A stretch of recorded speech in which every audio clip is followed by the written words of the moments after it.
Queria muito falar com vocês sobre esta matéria, mas não deu tempo. E talvez foi até bom, porque hoje temos isso daqui. Isso fez 4 tweets.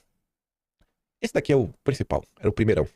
Depois tem mais explicações sobre o lead, como funciona, desculpa, do Esfera, diferenças pro lead, né? Por que o lead é de um jeito e o Esfera é de outro, quais os objetivos do João Camargo.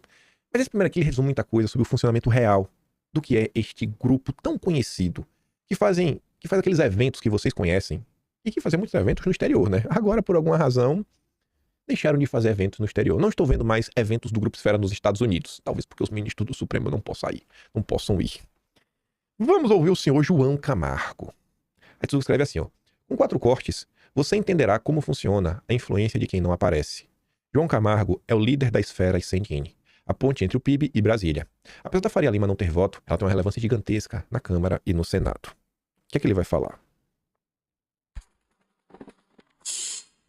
Nunca deixei de gostar da política. Eu era louco quando tinha oportunidade para ir para Brasília, quando o presidente da Câmara, por exemplo, foi o Arthur Lira, o Rodrigo Maia, convivi bastante, presidente da Câmara. E a Câmara dos Deputados é uma coisa diferente, porque pro empresário o político é meio bicho-papão. E pro político o empresário é meio bicho-papão. Aí que surgiu a esfera, né?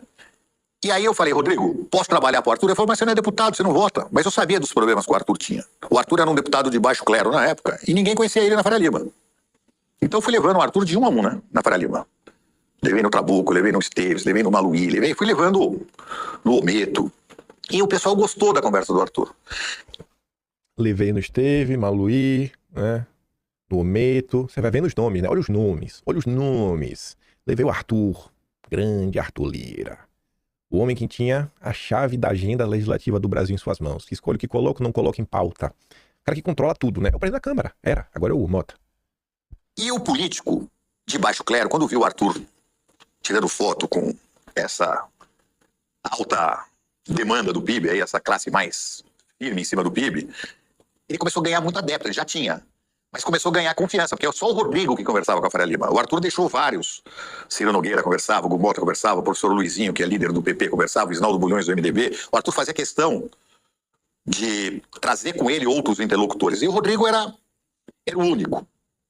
Então foi difícil quebrar o monopólio do Rodrigo. Apesar da Faria Lima não ter voto na Câmara dos Deputados, saiba que ela tem uma relevância gigantesca na Câmara e no Senado. É justo que a Faria Lima e o setor produtivo tenham a voz, seja ouvido. Porque hoje o PIB mesmo é pago por eles. Peraí, o meu celular fez um blip aqui. O PIB não é pago por eles, eles sequestraram o Brasil. E não foi ontem, foi há mais de 100 anos atrás. Eu adorei esse vídeo, adorei esse relato. Um dos homens mais poderosos do Brasil. A Tsu colocou que Camargo é líder da esfera da CNN, não é mais. Ele saiu da CNN, a CNN era do Rubens Menin, ele estava lá como diretor da CNN, aí tiveram algumas brigas, etc, tudo mais, e aí estão seguindo agora projetos separados. O João Camargo, ele é da Rádio Transamérica. E até vai mudar o nome agora, vai lançar um programa com Daniela Lima, o Flautista de Genebra e o Pondé. Imagine o nível que vai ser a coisa, né? Lavagem cerebral pura. E aí o dinheiro... Eu acho que ele contratou o Flautista de Genebra, sei lá, pra ter acesso ao dia dos Soros. Porque um flautista de Genebra não se sustenta numa ponte aérea que ora tá morando em Nova York, ora tá morando em Genebra, talvez uma das 2 cidades mais caras do mundo, com salário de jornalista do UOL, né, gente? Rapaz, ninguém se questiona com isso. Como o flautista de Genebra se sustenta, sabe? Em 2 países diferentes com salário de jornalista da UOL. Vocês estão de brincadeira, né, velho? Tem algo muito errado aí acontecendo. Não tem ninguém no Brasil como esse cidadão. Você vê que a Globo tem ali um outro, Gachacra, tá, mas o cara é nos Estados Unidos, tá lá. Não tá na badalação, na ponte aérea. Meu marido... O autista de Genebra se sustenta, sabe? Em 2 países diferentes com salário de jornalista da UOL. Vocês estão de brincadeira, né, velho? Tem algo muito errado aí acontecendo. Não tem ninguém no Brasil como esse cidadão. Você vê que a Globo tem ali um outro, Gachacra, tá, mas o cara é nos Estados Unidos, tá lá. Não tá na badalação, na ponte aérea. O Gachacra, olha lá, um comentário, opinião. Tu já viu o Gachacra trazer, sabe, fato exclusivo? Olha aqui, ó, exclusivo, estudo de alguém financiado pelos Soros contra o Brasil. Tu já viu o Gachacra fazer isso? Não, dá a opinião dele, né, que tá vendo uma coisa ou outra. Aquela Raquel lá, correspondente da Globo, ela tá sempre nos eventos lá, faz pergunta pro Trump só. Ela não tem um material exclusivo que o Soros manda pro Brasil, é só o flautista de Genebra. Como esse cidadão tem tanto dinheiro, velho? Eu não sei. Vamos falar que é inveja, né? Que eu tô com inveja do flautista. Deve ser tocando flauta na rua, né? E ganhando umas moedinhas. Mas enfim, tá aí. Eu adorei esse vídeo. Mostrar que a Farinha Lima não é bobagem, não é algo à toa. Que a gente realmente tem que falar desse pessoal, que esse pessoal é um dos grandes pilares de sustentação do sistema. Eles são o sistema. O braço financeiro do sistema é a Faria Lima. Tem que implodir isso daí. romper com essa lógica. O setor produtivo deveria ter voz, e não tem. Quem tem a Farinha Lima? Esses tem os banqueiros. Mas vamos lá.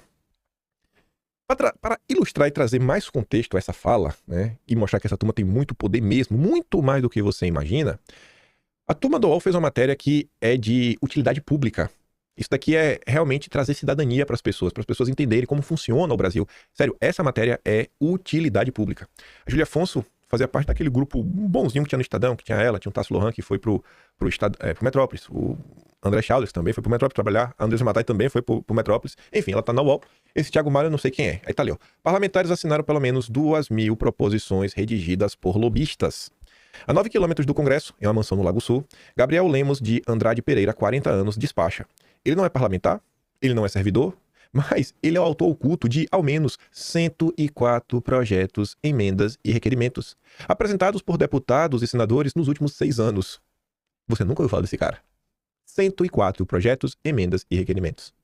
Pereira é funcionário do Instituto Pensar Agro, que defende interesses do agronegócio e integra um grupo de lobistas com acesso privilegiado ao poder. Vou repetir ali o meu parágrafo.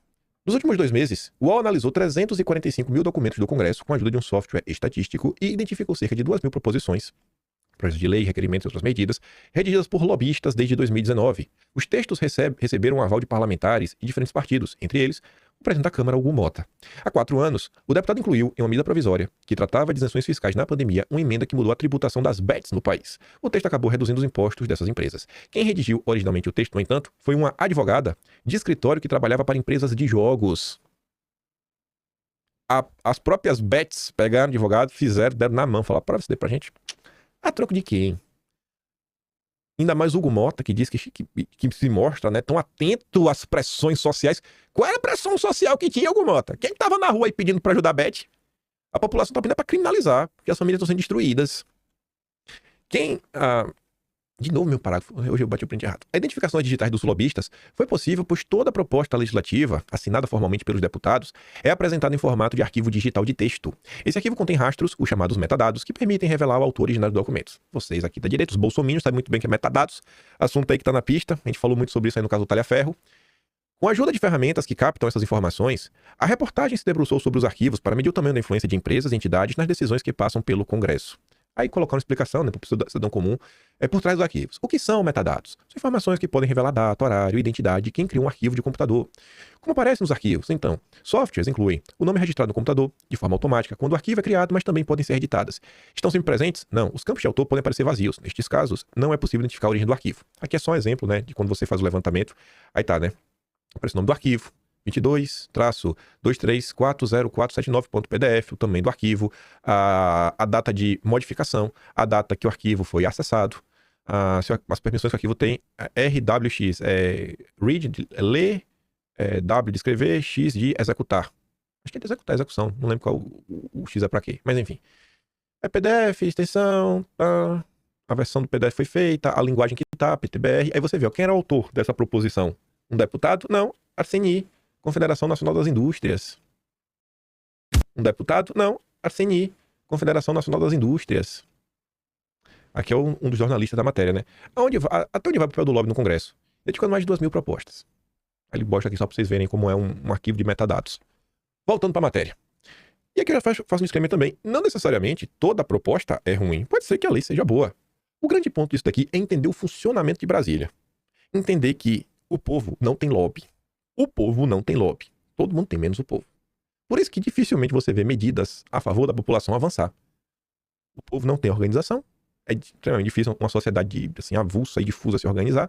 Então esses grupos com dinheiro e organizados, eles têm muito mais poder e muito mais capacidade de direcionar a agenda, a pauta, que é o que o João Camargo do Grupo Esfera revela. O grande poder da Farinha Lima. Aí fala, né? Outra proposta para zerar tributos de remédios veio por emenda do Luiz Felipe de Orleans e Bragança, mas foi escrita por um funcionário do Sindicato da Indústria Farmacêutica.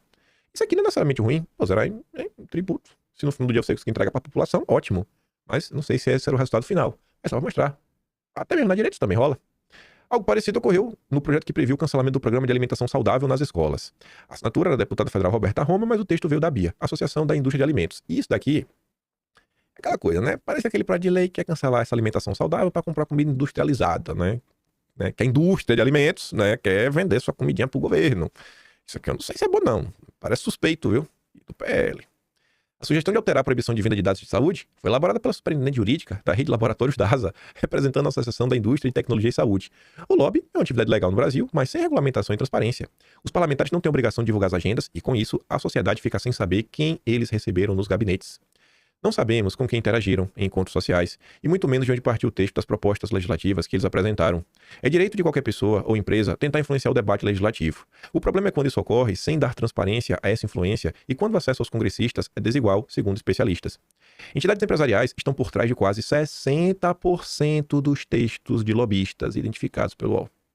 E a partir de hoje publicam uma série de reportagens para mostrar as digitais do lobby. É só a primeira. Hugo Mota e as bets. Aí tá ali. O Jabuti, apresentado pelo seu Hugo Mota, ao MP convertido em lei em 2021, criou uma nova forma de tributar apostas de cota fixa, aquelas em que o apostador já sabe de antemão o prêmio. Na prática, a mudança reduziu impostos sobre as bets. No Congresso, Jabuti é o jargão usado para um texto sem relação com o objetivo original do projeto. O tema da MP em que Mota incluiu o artigo sobre bets era sobre medidas para lidar com efeitos econômicos da pandemia. Tu vê como é que funciona Brasília, né? O cara pegou a questão de saúde pública e enfiou mudança de imposto de bet. O arquivo digital da proposta, o deputado carrega o nome de Bárbara Teles no campo do autor. Aspas. A gente representava empresas do setor de apostas, que tinham interesse na medida, explica a advogada Bárbara Teles, redatora da medida que na época trabalhava no escritório MJ Alves e Burli. Hugo Mota é do Partido Republicanos. Isso é importante. Por quê? Falaremos. A aprovação da medida foi uma vitória para as bets, atendendo ao pleito de que não fosse feita uma tributação sobre todo o dinheiro apostado, mas sobre a arrecadação bruta depois da premiação paga aos apostadores.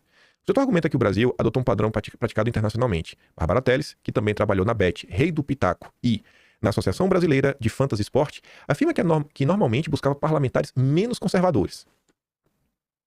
Por que ela buscava parlamentares menos conservadores, né? Talvez porque os conservadores não vão apoiar esse tipo de medida. Bets, jogo do tigrinho, destruindo famílias, destruindo vidas. Um dinheiro que não está indo para o setor produtivo, que não está indo para o bolso do povo. Do povo, né? Do povo.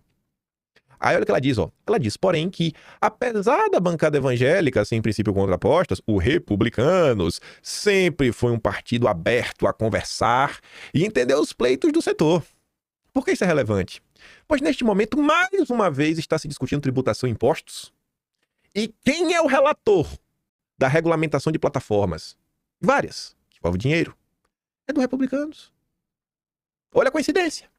Relator diz que para de regulação de plataformas vai incluir todos os aplicativos. Só vai ficar de fora o OnlyFans. Será que o OnlyFans... Rapaz, o OnlyFans... Eu acho que isso não é palavrão, né? É só reescrever mesmo. Gente, o OnlyFans é um aplicativo de prostituição online. Não é que você vai sair com as pessoas que estão lá, mas eu acho que não sai, né? Mas as pessoas estão vendendo, né, imagens, vídeos de seus corpos. Eu acho que é uma espécie de... Não é bacana esse tipo de coisa. E o Republicanos... O partido da igreja. Dá para Marcos Pereira continuar à frente desse partido? Como é que os fiéis da igreja permitem que uma coisa dessa aconteça, sabe? Não é pegando no pé, porque realmente não dá. Aí você vê a matéria do lobby e fala, agora faz sentido, né? O Republicanos. Né? Você vai conectando as coisas que acontecem no dia. Você lê uma coisa e fala, eita, eu lembro de ler alguma coisa sobre o Republicanos. Eu lembro que tem tudo a ver com essa história do lobby.